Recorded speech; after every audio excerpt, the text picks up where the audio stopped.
An assessment of the relationship between budget deficit syndrome and consumer welfare in Nigeria, 1985 to 2014. This article is written by two authors. First author Fazoranti MM. Last author Akindele, Olawale Olamide.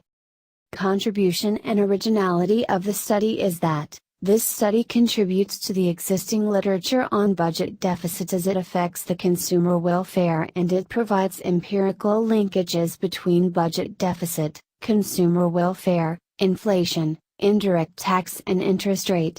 This study is one of very few studies which have investigated the relationship between budget deficit and consumer welfare in Nigeria, which was inadequately investigated in previous studies.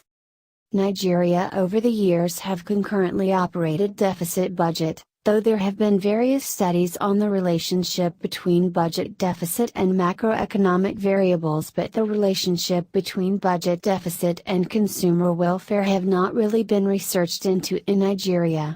The study investigated the relationship between budget deficit syndrome and consumer welfare in Nigeria for the period 1985 to 2014.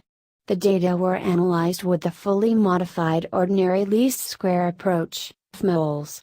The time series properties of the data were tested by ADF unit root and Johansen co-integration test.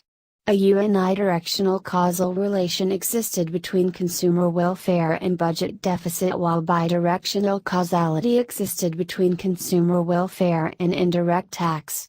The empirical findings revealed a minimal positive and insignificant impact of the budget deficit on consumer welfare, as a 1% increase in budget deficit caused less than 1%, 0.008, increased in consumer welfare. The study thereby concluded that budget deficit did not have significant influence on consumer welfare during the period under study. It is therefore necessary for the government to build fiscal strategy by promoting fiscal prudency and disciplines that will reduce wastage and linkages in the system, which will be geared toward the consumer welfare gain. Thanks for watching this abstract video of Journal of Social Economics Research Volume 2 Issue Number 4.